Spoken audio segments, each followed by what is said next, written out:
Tal como somos, con Carmen Pérez. Tal como somos, con Carmen Pérez. Porque nadie es perfecto.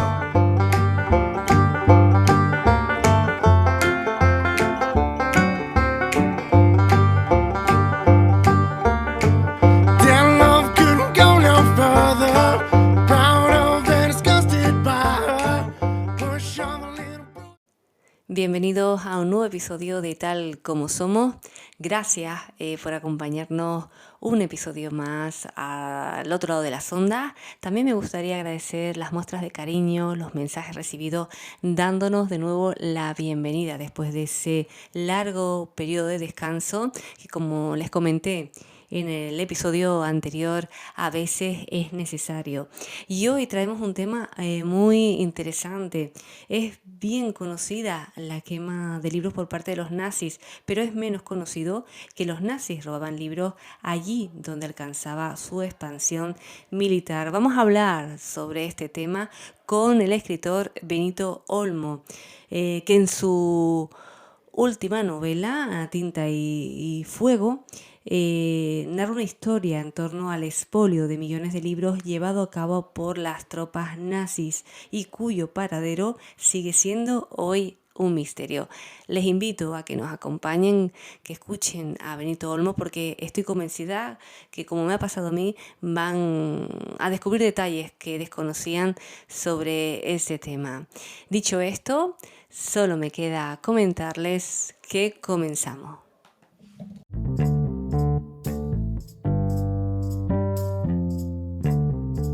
Y hoy tenemos el honor de contar de nuevo con Benito Olmo, un destacado escritor cuya última obra, Tinta y Fuego, bueno, decir que siempre es un placer tener a Benito, estuvo en el primer episodio y siempre nos alegra escucharle de nuevo. En esta nueva obra, él nos va a sumergir en la oscura historia del expolio nazi en las bibliotecas de Europa durante la Segunda Guerra Mundial. Bienvenido, Benito, ¿cómo estás?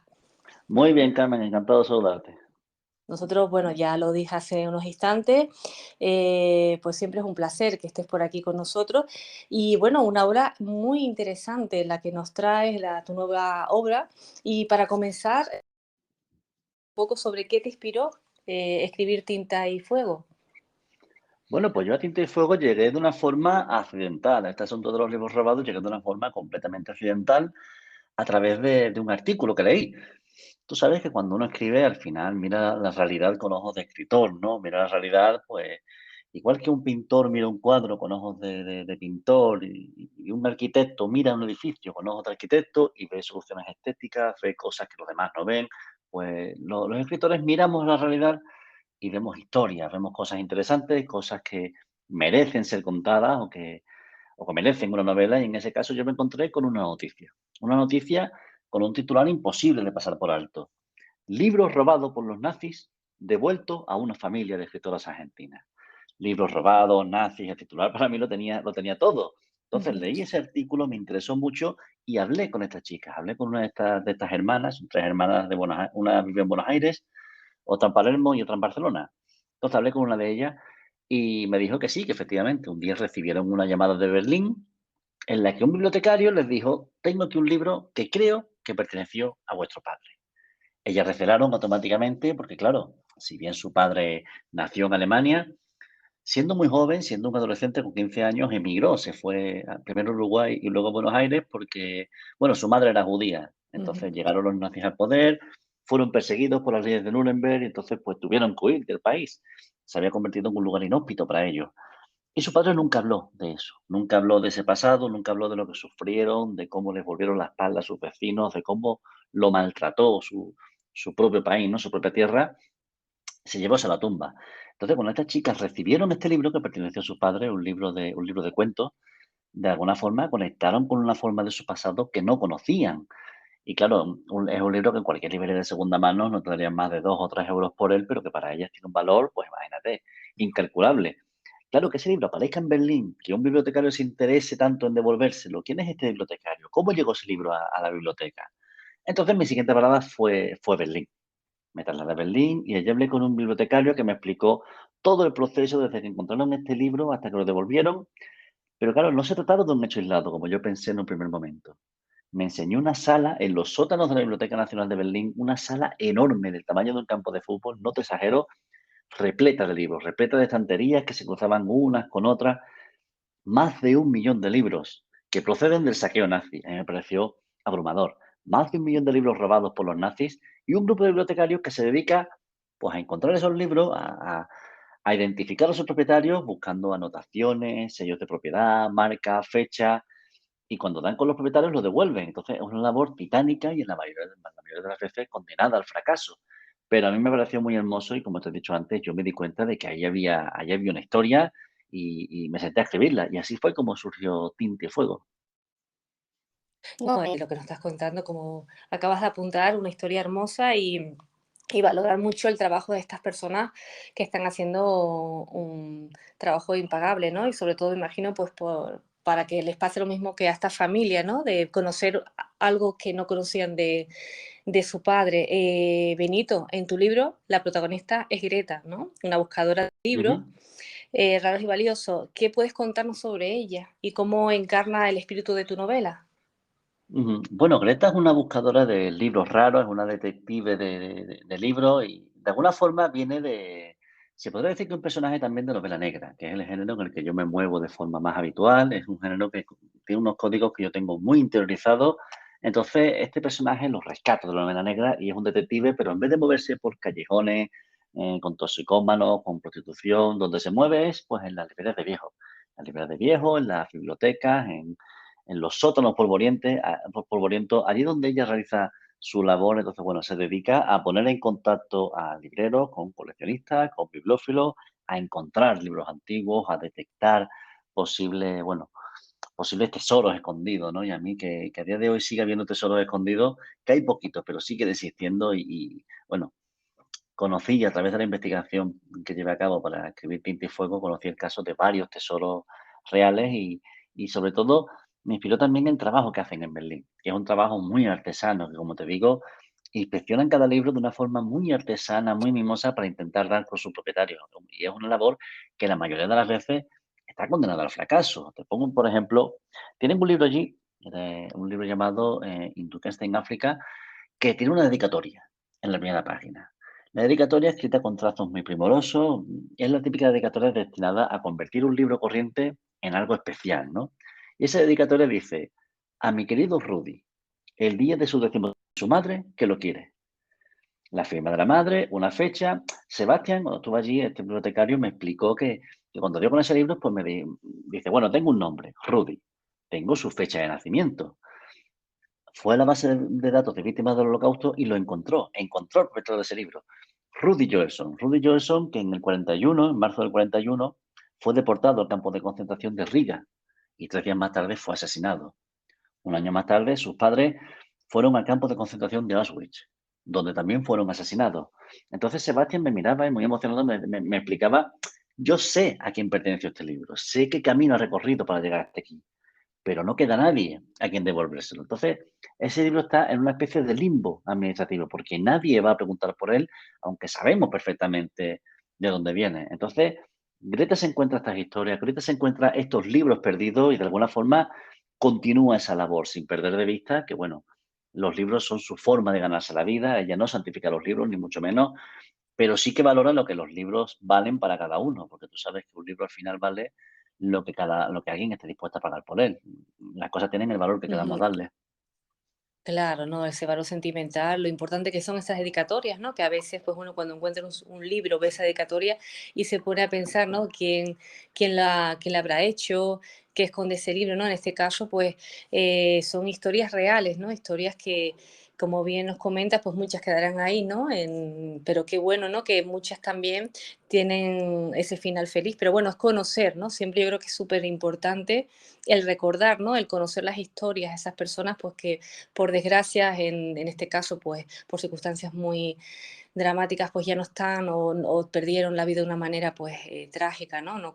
Y que por lo menos quede ese recuerdo, ¿no? Ese libro que aunque nadie lo pueda recordar, recuperar, ¿no? Y se queda ahí, pues por lo menos conocemos, ¿no? Su historia, ¿no? Sí, Le damos sabemos de por dónde esos viene, sí. momentos Ujú. esa vida, ¿no? Ese recuerdo tan merecido, ¿no? Que precisamente eso es lo que yo le pregunto a Sebastián. Este millón de libros son un millón de historias diferentes, un millón de historias de soledad, de pérdida, de abandono. Entonces, yo lo que le pregunté, una de las primeras cosas que le pregunté fue ¿por qué no se sabe más de este asunto? ¿Por qué no se habla más de este tema?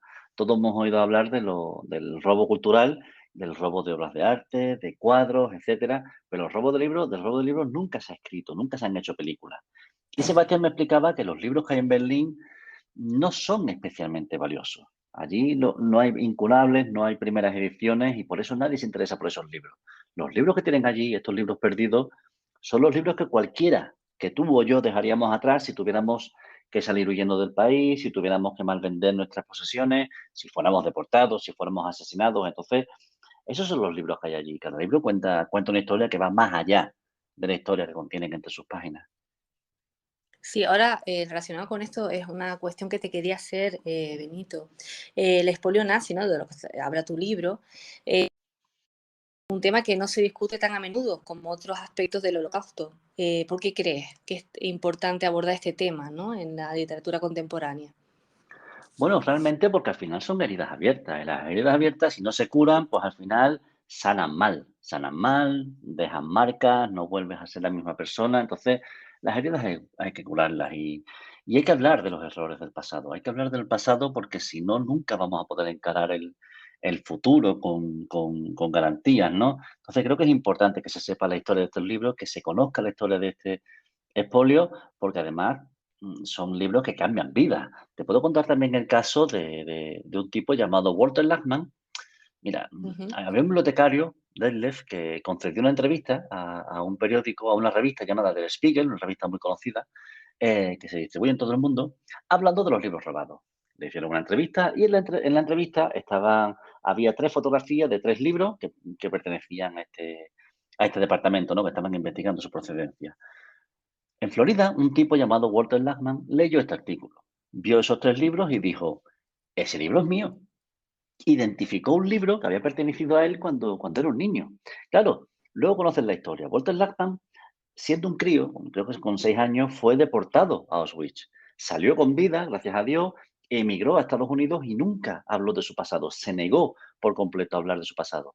Sin embargo, cuando se encontró con este libro, viajó por mediación de la Embajada de Estados Unidos, viajó a Berlín, recibió este ejemplar y este libro actuó como catalizador, porque desde que lo recibió, de no hablar de su pasado, ahora se dedica pues, a dar conferencias, a dar charlas, a hablar del holocausto, de hablar lo que sufrió él y su familia. Y entonces, bueno, este libro le cambió la vida. De alguna forma, eso puso de relevancia la importancia que tienen estos libros como catalizadores y como testigos de una parte de nuestra historia que vale la pena recordar, porque, bueno, lo que hemos dicho antes, conocer los errores del pasado es la mejor manera de no volver a cometerlos en el futuro. Y con la que está cayendo en Europa, con el auge de la extrema derecha, yo creo que vale la pena conocer un poquito de dónde venimos para no caer en los mismos errores.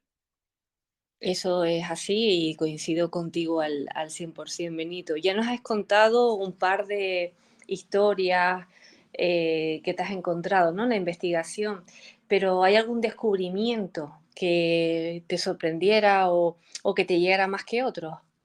Bueno, realmente es que esto era como una especie de matrioska, ¿no? Como conforme más investigaba, más me adentraba en el caso de los libros robados, más cosas descubría. Y una de las cosas que me llamó más la atención fue que el saqueo no se limitó solamente a Alemania. Y conforme yo investigué, hubo un nombre que se convirtió en recurrente, Alfred Rosenberg. Alfred Rosenberg, como bien sabes, fue uno de los ideólogos del nazismo, fue uno de los arquitectos del partido nazi. Era un soñador, él pensaba que la raza aria descendía de los dioses griegos, que era pura y perfecta y que todos los males del mundo provenían de la mezcla de otras razas. Ni siquiera sus propios compañeros se lo tomaban demasiado en serio, pero aún así alcanzó mucha notoriedad. Fue nombrado ministro de los territorios ocupados del Este y fue encargado del expolio cultural. Él creía que los nazis en el futuro, como eran una raza superior, su cometido sería custodiar todas las cosas hermosas que hubiera hecho el hombre. De esa manera justificó el robo de obras de arte y también el robo de libros. Cada vez que iba a una biblioteca, cada vez que iban a un nuevo país y sometían a un nuevo país, Rosenberg y su equipo iban y robaban las bibliotecas más importantes porque él quería construir una especie de biblioteca de Alejandría, que contuviera todo el conocimiento del mundo. De esa forma, digamos que futuras generaciones de alemanes sabrían de dónde venían sus enemigos y podían combatirlos con mayor eficacia. Y al mismo tiempo, también era consciente del poder de los libros. Yo siempre cuando pensaba en la quema de libros pensaba que eran actos bárbaros, irracionales, pero sin embargo, conforme investigué me di cuenta de que los nazis eran perfectamente conscientes del poder de los libros.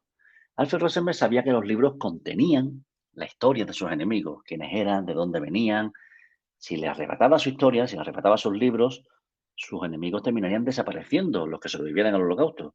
Entonces saqueó bibliotecas públicas y privadas de sus enemigos por toda Europa. Y en Italia había dos grandes bibliotecas judías, las más importantes de Europa, que eran la Biblioteca de la Comunidad Judía y la Biblioteca del Colegio Rabínico.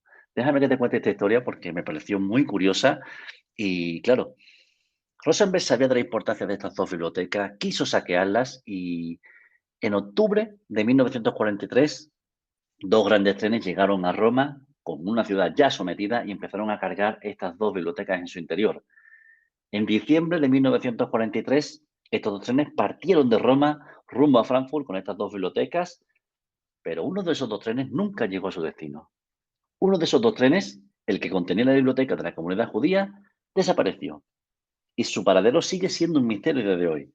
Estamos hablando de una biblioteca de más de 7.000 ejemplares, con miles de Ujú. incunables, con primeras ediciones, con manuscritos de los primeros judíos sefardíes de España, una biblioteca de un valor incalculable. ¿Qué sucedió con esa biblioteca? Pues es un misterio. Tanto es así y tan valiosa es esa biblioteca que en 2002 el gobierno italiano creó una comisión para investigar qué sucedió con la biblioteca de la comunidad judía de Roma. Y un equipo de investigadores, de bibliófilos, de coleccionistas, de bibliotecarios, investigaron durante 9 años y llegaron a varias conclusiones. La primera fue que el tren no fue destruido en ningún bombardeo. No hay constancia de ningún bombardeo aliado que en esa época destruyera ningún tren en aquella zona, así que no fue destruida. Así que esa biblioteca tuvo que llegar a algún sitio. Se cree que llegó o bien a Berlín o bien al sur de Polonia, que era donde estaban los grandes depósitos de libros. No encontraron la biblioteca, pero bueno, hicieron una investigación, emitieron un informe que es público, que está en la web, que cualquiera puede teclear la Biblioteca de la Comunidad Judía de Roma y va a encontrar ese informe en inglés y en italiano, es muy interesante. Pero en cualquier caso, Carmen, que a mí la idea de un grupo de bibliotecarios buscando una biblioteca perdida de 7.000 libros en pleno siglo XXI, a mí me fascina, a mí me hace volver No, a no, creer en tesoros escondidos que están esperando que alguien los encuentre. No, no sé qué te parece a ti. muy fascinante, ¿no? Estilo Indiana Jones para hacer una película, Sí, sí, tremendo, totalmente, guión totalmente. perfecto para una película, así que ahí lo apuntamos, ¿no? Y que bueno, y que como pasó con La Menor de la Tortuga, pues que cuenten contigo también. Bueno, claro que Porque es sí. muy interesante lo que nos cuentas, porque como bien comentaste y has dicho ahora mismo en una entrevista, claro, el tema de la quema de libros por los nazis, tú crees que eso que fue un acto premeditado, ¿no? Y qué bueno que todavía, gracias a estas personas, ¿no? Que hacen este tipo de investigaciones, tengamos esos lugares con esos libros, ¿no? Y guardemos toda esa historia, ¿no? Porque al final, no sé, yo es que lo veo, como bien dicen, fascinante, lo veo como algo que alegra, ¿no? Y que le hace uno feliz que exista, ¿no? Eso, ¿no? Que Sí, a mí no me que se hace, haya quedado me todo hace en el feliz. olvido.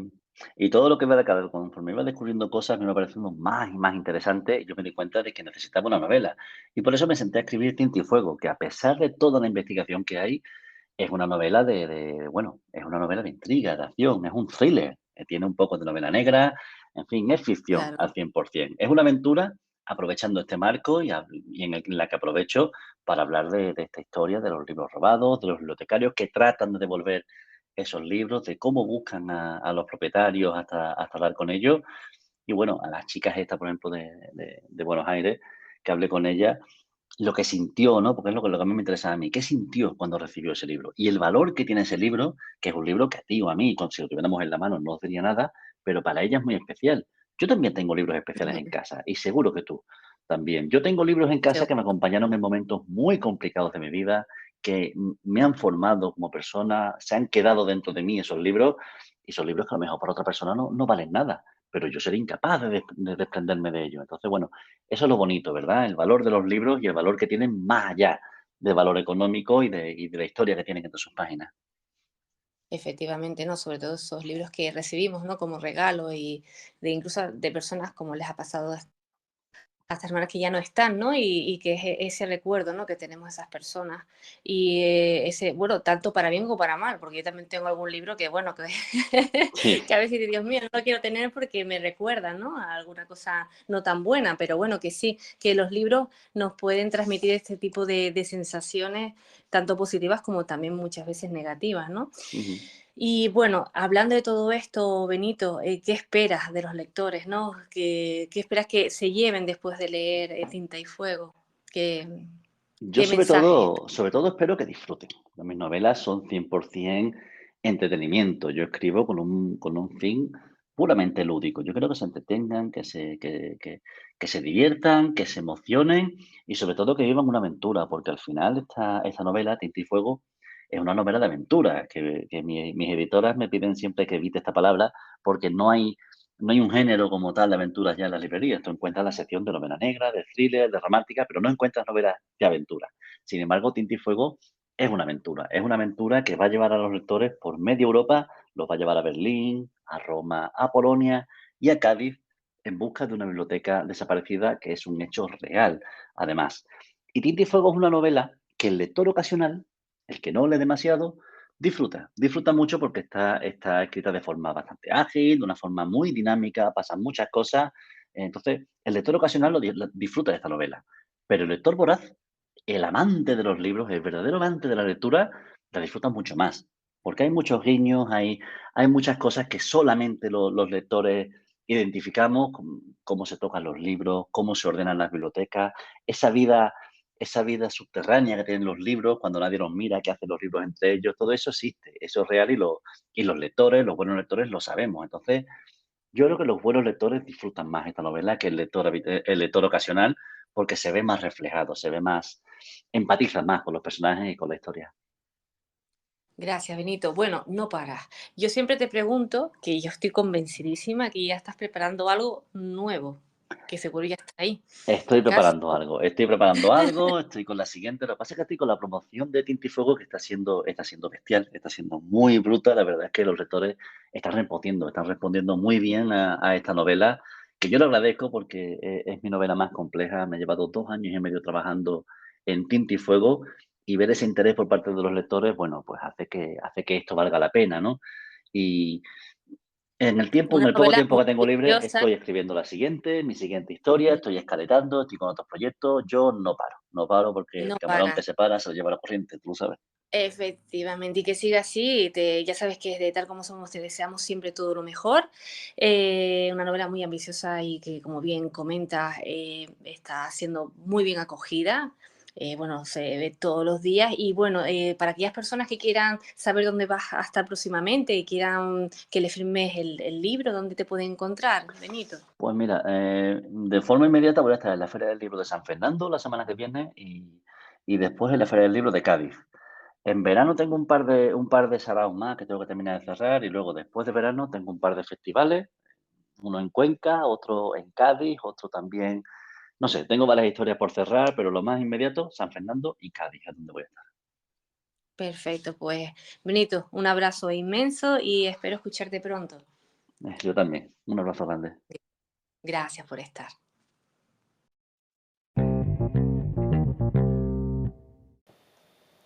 Y llegados a este punto es el momento de decirles hasta pronto. Y como es habitual, terminamos con una frase. Bueno, a veces terminamos con una, otras con dos, otras con tres, pero en esta ocasión va a ser con una frase de Pablo Neruda que dice lo siguiente: lo que cuenta no es mañana, sino hoy. Hoy estamos aquí, mañana tal vez nos hayamos marchado. Una frase que me gusta, como se suele decir, el vivir aquí y ahora, porque hoy estamos aquí, mañana no sabemos lo que nos depara la vida. Y la música viene de la mano del compositor Josué Vergara. Me hace mucha ilusión poner un tema de Josué Vergara, porque como ya saben, es el encargado de poner la sintonía de Tal como Somos. Por ello, muy agradecidos. Y ponemos un tema de su documental, un documental que presentó este año. Un documental que nos introduce brevemente en el mundo y pensamientos del artista valenciano José Rollo. Les invito a que escuchen su banda sonora. Él es el responsable, aparte de dirigir el documental, de poner música al documental. Una bonita melodía que van a escuchar en unos instantes. ¿Qué les digo? Que sean felices, que disfruten del camino, porque nadie es perfecto. Y recuerden que la vida solo es perfecta en las películas. Hasta pronto.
Si tienes alguna sugerencia, una experiencia misteriosa que compartir o simplemente quieres conectarte con nosotros, no dudes en escribirnos. Puedes enviarnos un correo electrónico a talcomosomoscarmenperez@gmail.com.